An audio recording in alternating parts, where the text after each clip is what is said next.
Hello students, आज का video है बहुत ही एक अनयूजुअल कॉन्सेप्ट के ऊपर जिसका नाम है Hawkins Simon condition. Now this condition talks about a mathematical economics concept and it has nothing to do with the pressure cooker. लेकिन मुश्किल ये है कि इस कॉन्सेप्ट में बहुत सारा ऐसा चीज़ है जो हमारे ऊपर बहुत सारा प्रेशर क्रिएट करता है, जो प्रेशर कुकर कंडीशन से बिल्कुल भी ज़्यादा कुछ अलग नहीं है। तो मुश्किल ये है, इंटरनेट पे भी इसके ऊपर ज़्यादा कुछ नहीं दिया रहता है और क्वेश्चंस इसके ऊपर आते ही रहते हैं। तो आज इस वीडियो में थोड़ा आसान तरीके से इसे करने का कोशिश करेंगे। 2x2, 3x3 मॉडल, 4x4, ऐसा कुछ भी मॉडल हो प्रॉब्लम नहीं। 2x2 कुछ कुछ जगहों में फिर भी मिल सकता है, विकिपीडिया ऐसी जगह में ढूंढेंगे, लेकिन 3, 4 ये सब का कुछ नहीं रहता, स्पेशल न्यूमेरिकल तो रहता ही नहीं। तो पहले थोड़ा बहुत देख लेते हैं हॉकिंग साइमन ने दिया क्या था। ओके, सो कंडीशन में ज़्यादा कुछ नहीं था। Condition is very much about A input output case. Okay, input output model based analysis था इन लोगों के पास। तो बेसिक एनालिसिस में जाने से पहले इनपुट आउटपुट होता क्या है थोड़ा सा बोल देते हैं। तो आपके पास एक सिस्टम, ठीक है, उसमें आपके पास कुछ इनपुट आ रहा है एंड एक आउटपुट जा रहा है, तो बहुत ही अच्छा है। तो इसमें कंडीशन का क्या ज़रूरत है। सो इसमें डिमांड और सप्लाई का जो फॉर्मुलाइजेशन है, ओके, तो उसमें एक अगर हमें कहा जाए ये आउटपुट वेक्टर है, जो आउटपुट वेक्टर है, क्या ये हमें इक्विलिब्रियम तक पहुंचा रहा है? क्या डिमांड इक्वल टू सप्लाई हो रहा है? क्या इसी सिस्टम से अगर हम लोग आगे भी प्रोड्यूस करते रहे तो क्या इट विल बी प्रॉफिटेबल? तो ये सारे सवालों का क्वेश्चन एक छोटे से कंडीशन के थ्रू आपके पास आ जाएगा।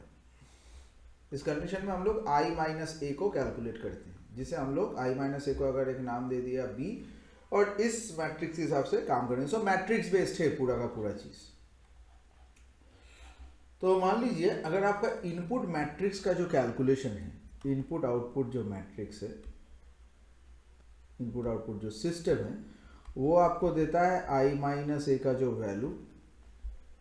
Okay, i equal to simple identity matrix. अगर 2x2 मॉडल है तो 1 0 0 1, 3x3 मॉडल है तो ऐसे होगा। ओके, a इक्वल टू जो इनपुट दिया हुआ है, जैसे मान लीजिए 0.2, 0.3, 0.5, इस तरीके से इनपुट्स दिए हैं। सो i माइनस से आपको सिर्फ कैलकुलेट करना है। इसके साथ x को मल्टीप्लाई करेंगे और d आएगा। एक से मान लीजिए यहाँ का सोल्यूशन, ठीक है, और d भी है पॉजिटिव, क्योंकि इनपुट आउटपुट का केस है तो नेगेटिव तो होगा नहीं।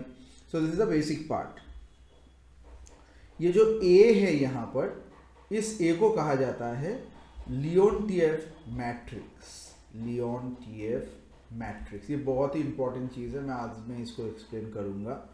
ओके, नाम है वेस्ली मैट्रिक्स के ऊपर नाम दिया, वेस्ली लियोनटिएफ के ऊपर नाम दिया इस मैट्रिक्स का। अब इसके ऊपर जब हम लोग काम करेंगे कैलकुलेशन वाइज, ये जो i माइनस ए को हम लोग ले लेंगे b, ठीक है। b इक्वल टू है b आई जे, मतलब 1 2 हो सकता है, 2 3 हो सकता है, 4 5 हो सकता है, कुछ भी पैटर्न में लिया जा सकता है। तो ये b होने का भी, ये जो i माइनस ए आ गया, ये अगर 2 नॉर्मली अगर 1x1 का है, सो b 1 1 को पॉजिटिव रहना पड़ेगा। अगर वैसा ना रहा, अगर 2 सिस्टम रहा, 1 2 2 1 2 2, इसको भैया पॉजिटिव रहना है, इसका डिटरमिनेंट वैल्यू इस मैट्रिक्स का, ठीक है। और अगर मान लीजिए थोड़ा सा अलग हुआ, 3 में रहा b 1 1 1 2 1 3 2 1 2 2 2 3 और 3 1 3 2 और 3 3, तो इसको भी हमारा पॉजिटिव ही रहना है। ओके, तो सारे के सारे केसेस में पॉजिटिव है। n इंटू एन क्रॉस भी रहा, b 1 1 1 2 dot dot dot 1 n 2 1 2 2 dot dot dot 2 n n1 n2 dot dot dot n m मान लेते हैं, तो इसको भी पॉजिटिव रहना है। तो आपको मैथमेटिकली कोई भी क्वेश्चन दिया जाए, this is the easiest process to calculate. Okay, so अब इसके ऊपर एक दो कैलकुलेशन आपको मैं दिखाता हूं।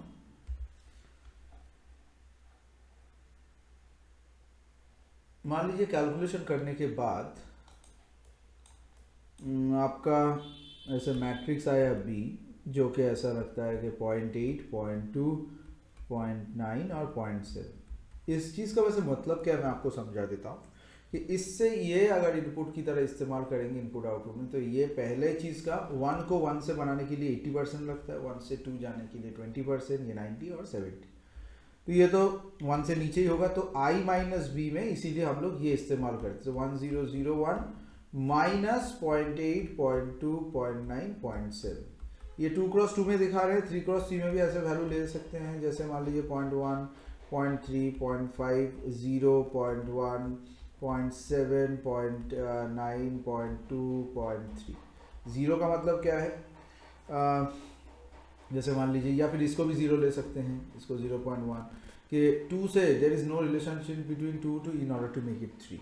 ओके, तो ऐसे भी हुआ जा सकता है। तो उसमें भी i माइनस बी को कैलकुलेट करना है, तो क्या होगा 1 माइनस 0.1, तो ये वैल्यू जी हाँ माइनस में आ सकता है, माइनस 0.9, बाकी जैसे वैसे लिख दीजिए। दूसरा वैल्यू है 0.1, ये वैल्यू हो जाएगा माइनस 0.9 और ये 0। ओके, और ये हो गया 0.9, 0.2 और माइनस 0.7। तो ये सारा हम लोग का बेसिक कैलकुलेशन में आ गया, इसमें कोई टेंशन नहीं।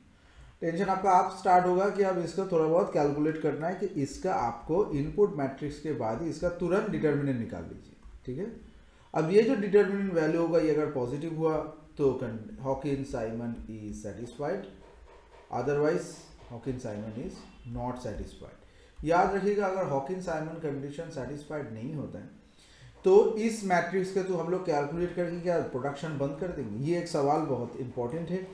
So if in this case the condition is not satisfied, then also the given system is not a viable system, not viable. Okay, that doesn't mean that we have to stop producing utilizing that system, we can still continue with the production. So Hawkins Simon condition आपको सिर्फ कह देता है कि भाई जो आप कर रहे हैं वो प्रॉफिटेबल है या नहीं, क्या इससे आप इक्विलिब्रियम में पहुंच सकते हैं कि नहीं। In most of the cases instead of knowing this हम लोग कोशिशें करते रहते हैं। So this is all about the Hawkins Simon condition. आने वाले वीडियोस में इस सीरीज में कुछ ऐसे ही भयंकर कॉन्सेप्ट के ऊपर काम करेंगे। सो सवाल है जस्ट व्हाट्सएप में भेजिए फोटो खींच के, फोटो शायद धुंधला हो, कोई प्रॉब्लम नहीं है, but feel free to share it with me. That's it for this video.